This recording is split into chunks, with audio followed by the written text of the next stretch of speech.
going on, everybody? Appreciate you tuning in. We're going to talk a little D-backs with our main man, Ben, who's been following the team and covering them for us. How you doing tonight, man? Doing great, doing great. Well, it could be better, but doing great. Yeah. It's good to Well, see you, man. the Diamondbacks could be doing better, so you're not the only one right now that's feeling that way. Oof. Last time we talked, they were getting ready for what we thought would be kind of a good stretch for them. Had the Rockies, which everyone and their mother's beating the Rockies right now, and they do get 2 or 3, but you thought that would probably be a sweep for a team that is historically all-time bad right now. Colorado is. But at that point, they'd won 4 or 5. They take a game off the Dodgers to open up the series, and you're feeling pretty good. Since then, though, been rough. I mean, you get swept by the Cardinals. You lose the next 2 there against the Dodgers, and kind of now you're sitting at 3-7 in your last 10 in few games under 500. How do you feel about kind of what we've seen the last few weeks? I mean, a little bit of it up and down, but I feel like a little bit more down than you'd like to see kind of in that stretch. Oy vey. Where do we begin? I mean, yeah, to start with the Rockies series, I mean, put up 14 runs on us. Four runs. That might be more runs. That's got to be their most runs this year. And then the Pirates, I remember Torey Lovello just mentioned this last week. They had like a month or so where they didn't put up more than 5 runs in a game, and then they put up 10 runs on us. So, it's come down. This team has come down to 2 problems: runners in scoring position, leaving runners on base, and then your bullpen. And those are the 2 most glaring problems for this team. But you look at what's been going on. These are very winnable series. The Dodgers series was winnable. The Cardinals series was winnable, and you guys got swept. I mean, how do you move forward with this? There's so many glaring issues, but it starts with the bullpen and then consistency at the plate. We've talked about the bullpen before. Is there nobody in that they can call up? Is there no one in the farm right now? Is there not a move out there that they can do? Because at this point, I mean, how many games in do you have to see the same thing before you just say, this ain't working, we've got to try something different? Because the pen has been rough all year. The definition of insanity is repeating the same thing over and over and expecting a different result. I know a lot of guys like Christian Manna coming up, but, Kevin Ginkel goes down today. They optioned Kevin Ginkel. And I felt like that was just signaling a little bit of urgency within this team. They're telling them, guys, this division's too good. I know we're only a third of the way through the season, but we're a third of the way through the season. So it is too long, but I mean, all hands on deck right now when the division is this good. They're bringing up Jeff Brigham. I don't know if Jeff Brigham's the answer. Only time can tell, but Kevin Ginkel, in the bullpen right now, why he got released, the command of his fastball just wasn't there. The mentality of him, that fired up mentality of him screaming, walking off the mound. He started off the season, with a shoulder injury and beginning of the season on the IL. When he came back, he did not look like the same pitcher. And it stinks because at U of A, bear down, he's a U of A guy, and I root for him in more ways than one. But how can he go forward? It's kind of like, so Jordan Lawler gets optioned today as well. They're showing, that they're not messing around. If you don't come to play, and if you didn't come to play on a certain day when it mattered the most, you might not be on this roster. I was going to say, that's a big name to option right there. A guy that there's a lot of, kind of huge potential and expectations. A lot. Does that signal? I mean, do you think that sparks something to everyone else, or is that where are we at? I guess can these moves be something to kind of light a fire amongst the guys that are still in that clubhouse? Yes and no. The Jordan Lawler move was a little bit predictable. I mean, they even said when they brought him up, he needed an everyday role. The infield is solidified. You got Eugenio Suarez at third. You got Perdomo at second. He's just got an extension. Marte's at second. Perdomo's at short. Marte's at second. They just got extended. This infield is solidified. Where does Lawler fit in if he doesn't have an everyday role? That was the whole problem with him coming up in the first place. Why they didn't bring him up for so long. Everyone said, when's Jordan Lawler coming up? When's Jordan Lawler coming up? He doesn't have an everyday role. He's perfect. If someone gets injured, God forbid, if someone gets injured, He's right there. He's on deck. I just don't know if right now is the time for Jordan Lawler. He was 0 for 19. He didn't have a hit. Yeah, he was having And a then horrible start. Tuesday, defensively, he looked outstanding. But then Wednesday, 2 massive errors. And it's just about not only consistency on both ends, but if you're going 0 for 19, yeah, it's going to be predictable that you might get sent back down. So I don't think it was that much of a shock. But when it comes to letting the roster know the rest of the way, Troy Lavello is a player's manager. What he says behind doors and what he says to the media and to the public are two completely different things. He is one of those guys that he's not going to throw anybody under the bus, but he's going to pull them aside one-on-one and let them know where he's coming from. And if that's not what they want to hear, so be it. How do you explain, going back to Jordan a little bit, because he was tearing it up, before he got called up. Is it just as simple as finding the rhythm of, if you're an everyday player, you're going to have more comfort at the plate. You're going to see you're going to get a little bit more comfort with your swing and approach and everything else. And then when you come to the bigs, and if you're only getting, once every 3 games, if you're only getting those couple of bats, the rhythm kind of goes away. Do you think that's an answer to it? Or how do you explain a guy that was that red hot in the minors to being as cold as you can possibly get in the majors? Like, you can't get, I guess 0 for 20, but yeah, it's hard to do any worse than what he was doing. He hit a .336 batting average. I mean, 6 home runs, and then you throw in 13 steals on top of that. Yeah. The guy embraced the chaos in Reno, and you think, oh, this would be perfect for the team. This is a jump start that we needed. It's just, I don't know if the everyday role, even if it was there for him, maybe it's just not the right fit for now. I think he is a great piece because you don't know what's going to happen in June, July, August. We just have no idea. Someone could be slumping, someone could get injured. So it's perfect that we have him here for now. But if you do throw him into an everyday role, if something like that were to happen, then you can go along and see what happens. But as of right now, I think his best case scenario is in Reno. If a trade possibility comes, I was about to say, you talking about that bullpen, you're talking about, I don't know if you want to give away a guy that could be, Jake McCarthy is another big name where, the emergence of Tim Tawa, the Tim Tawa takeover.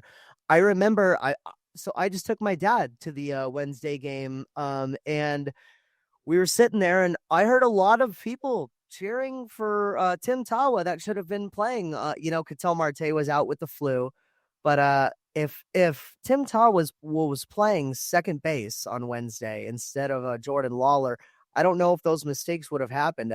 They pinch hit Tim Tawa in the 10th. He had a massive home run to avoid the shutout. He kind of made a statement with that one. Jordan Lawler got a little mad, tried to smack one of his own, but it went little too foul left. But you can tell that these guys are fighting. Tawa probably just took a couple jobs away from these guys, but Jake McCarthy might be on the trade block as well.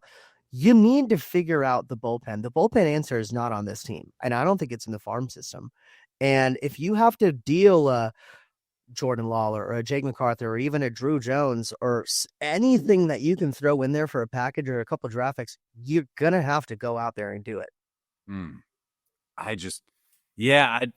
always have a hard time trading guys that could be potential everyday players for good pieces. But if you're in a win now mode, I was about to say, if you're wanting to make a push, you're going to have to fix the bullpen if you expect to compete. It's a glaring problem, and I do think if they were to fix the problem, not only could they contend in this end, the hardest division in baseball, the NL West, but they could contend with the Mets, the Phillies. They've already shown they can.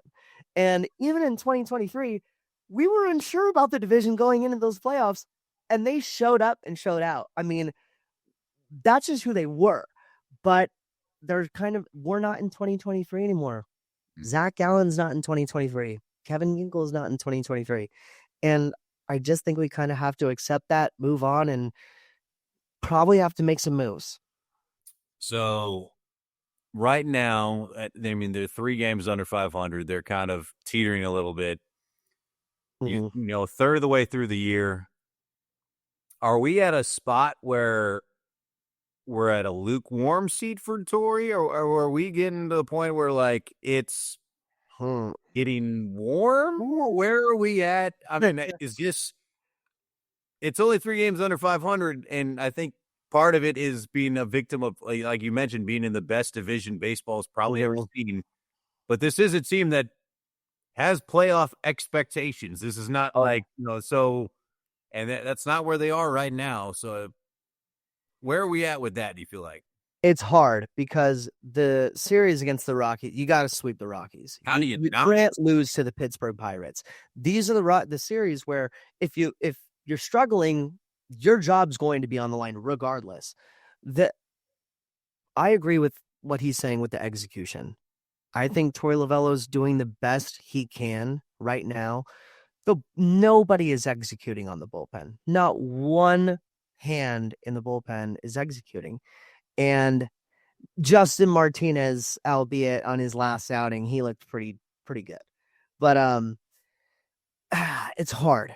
Torey is a player's manager. He gets a lot of blame for it. I remember Dan Bickley from Arizona Sports just came out and just called him out and said, Torey is probably should go. I mean, just kind of implied it. I'm not so sure the grass is greener on the other side. I mean, there's so many things that come into play here. Torey's grown with these guys. He's grown with us. They trust him. There's not a lot of times where Ketel Marte and Corbin Carroll want to play, and then Torey sits them, and they're okay with it. You know, sometimes it works, sometimes it doesn't. It's a long season. The biggest thing for me is that the general manager, Mike Hazen, who I truly believe in, he's in lockstep with Torey Lovullo. They've been hand in hand since the beginning. So I truly think he's going to believe in him every step of the way. I don't think Torey's going anywhere. People can speculate, but it's not his job to execute. It's his job to put the best lineup out there. Does he believe in his matchups, and does he believe in what he believes in? Sure. But he doesn't get the ball. Mike Hazen's job is to get the bullpen, and Torey is to make sure that they're the ones out there. But if the bullpen does not perform, that can't be on Torey.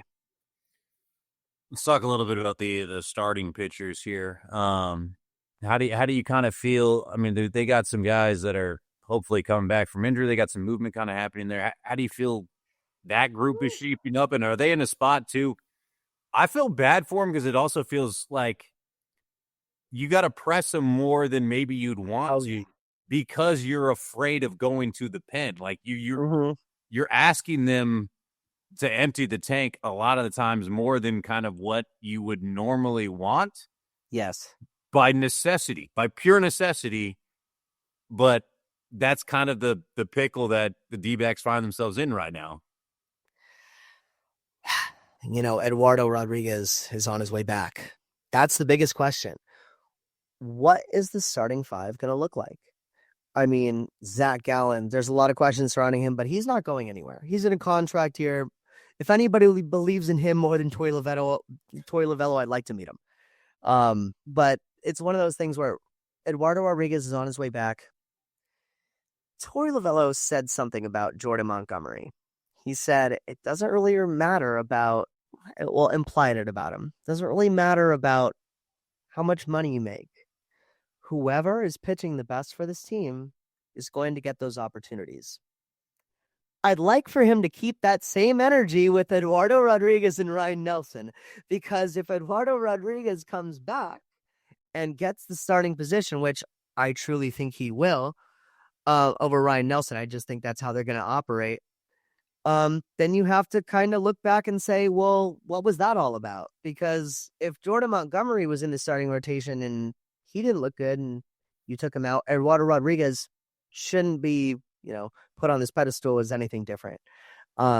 Erod's a great guy, great pitcher. I know his floor and his ceiling, and he deserves a little bit more credit because he's a great pitcher with great stuff. He just has not looked good for the Diamondbacks. With that being said, Ryan Nelson, Erod's 1-3 with a 7.05 ERA and 44 and pretty much 45 innings pitched.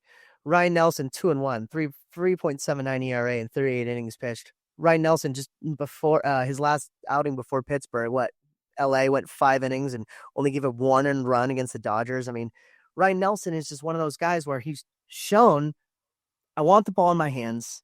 I'm making the most of my opportunities.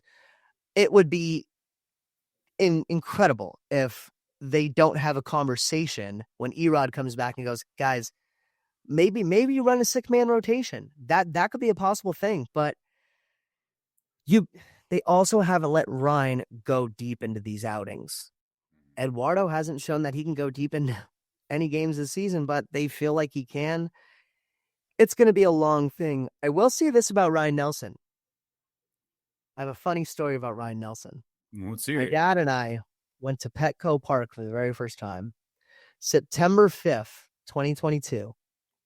It was the MLB debut of Ryan Nelson. Okay. I had no idea. We just went there. We go, oh my God, Dad, we're going. Oh, this is great. He pitched 7 innings, shutout, looked like one of the gnarliest. We were on cloud 9, beat the Padres 5-0. As I walked to the back, my dad and I were walking to the side. Alec Thomas, Corbin Carroll, and Stone Garrett, who is not a member of the Arizona Diamondbacks anymore, but they all came by and we were standing by and they talked to my dad and I for a little while and they expressed how much that win meant to them because they grew up with Ryan. All their families came out on the field and Ryan Nelson grew up with this team. A lot of these guys grew up in AAA in Reno. And so it's different. Ryan not only deserves this opportunity, but he's shown time and time after again that he believes in his organization, believes in his friends around him, and believes in the coaching. So I truly think Ryan Nelson deserves at least the conversation for when Eduardo Rodriguez comes back. And if they go with Erod, sure, I understand. You got to give Erod maybe 2-3 more starts. But if he doesn't come back and look lights out, I think it's Ryan's job for the taking. Looking ahead just a little bit, this is coming up. I mean, I understand we're talking about like basically the beginning part of June. Like it's still early enough in the season, like there's not like panic mode or anything like that. But they're in an interesting stretch that they got coming up where you got 3 against Washington, 3 against Atlanta, and then 3 against Cincy. 2 of those series, the last 2 on the road. All 3 of those teams are like a game under 500, hanging around 500. So they're all competitive ball clubs. 9 games with that's pretty tough. Then immediately after that, you have Seattle and San Diego. And cranks up for some of that as well. And for a team that is struggling right now, a little nervous. I'm a little nervous about this stretch of looking at 15 games against all teams that are there's not a gimme in there, it feels like. And they're going to have to play better than what they played in this stretch if they want to continue to hang around. Because that's kind of what it feels like they've done so far, is at least definitely be there, but they just haven't kind of found. But this is a rough stretch. This is a very dangerous stretch, and I feel like they need to play better than what we saw the last 2 weeks, or else they're going to look up and rather than being 3 games under 500, you're going to be 6 games under 500 or somewhere in that. And like that, you're going to lose some ground potentially here in the next 2 weeks in a pretty difficult stretch. I think this, for this early on in the year, this feels like a big stretch for them right now. I think it's one game at a time, one day at a time for this team. You know, I know you got to look ahead, but focusing on tomorrow against the Nationals is paramount. You can just kind of sense it. If you can just get 2 or 3 wins in a row, this whole thing kind of just fades away. They're still in contention. We're only 4 games, behind, the rest of the division. And if we were in any other division, we would be talking about them a little bit differently. It's going to be the story of the entire year. Of course. And how it's going to be. I do think, with the exception of the Dodgers, the Padres and the Giants, they're going to hit some slumps too. You've got a lot of time left. But I just don't think the Diamondbacks are kind of looking towards the future that far. I think they're just doing it as best they can, one game at a time. Let's fix the problems at it. But that's been Torey Lovello's MO. His the whole time he's been a coach. It's never been, all right, guys, we're looking towards, we got to focus on the playoff. It's too early for that. Focus on right now. Focus on the here and now. And what I think they're going to do is rely on their leaders, Ketel Marte, Corbin Carroll. I feel like the voices in the locker room are going to be a little bit louder. They're going to be, all right, this was, I'm glad we're all getting to know each other. Josh Naylor's new and everything, and all these guys are kind of coming in, but enough's enough. And this is what we have to do.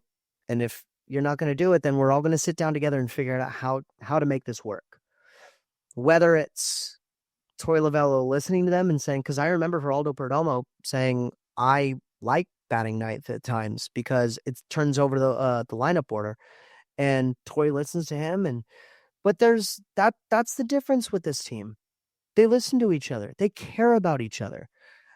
This isn't okay. It is a business. It's a job at the end of the day. But how do I put it? When you care, you can't buy chemistry. You can build it. These guys have been around each other for so long, and they care. And when you care that much, it's a project. And they've been through the ups and the downs. I mean, a lot of these guys that were on the World Series team, they've went through the heartbreak. And a lot of them went through the same thing with Reno getting called up, getting brought up and brought down. Alec Thomas was hopping around just like Jake McCarthy was. Corbin Carroll was doing that too for so long. Gabriel Moreno, a lot of these guys got brought up together. Jake McCarthy, I think, might be on his way out. It's unfortunate, but it's one day at a time with this team. You got to build the chemistry in the right way. And I think Torey Lovullo is doing that. I think Mike Hazen is doing that. And only time will tell. This season, as much as we didn't think it was going to be, could very well be a make or break season. Well, so don't panic just yet. Just take it. Don't hit the panic button. Back up. Know where it's at. But don't. Last case is kind of like the deal or no deal. You're looking at it. Do I want to lift it up? I don't know. All right. Well, okay. I like that. Well, the stretch starts tomorrow, like you said, 3 at home.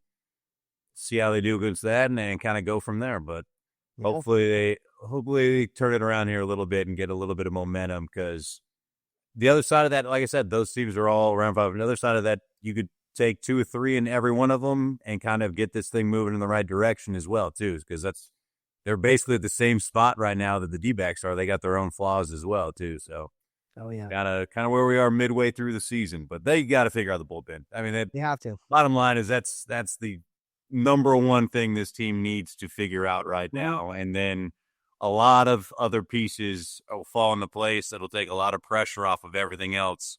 Bullpen and consistency at the plate. That's the number 1 and number 2 thing. If they can fix that, they'll be just fine. Yeah. So we'll see if they get it going, Ben. Appreciate your time tonight, man. We'll see how we'll catch up with you here in a few weeks. Love you guys. Talk to you soon.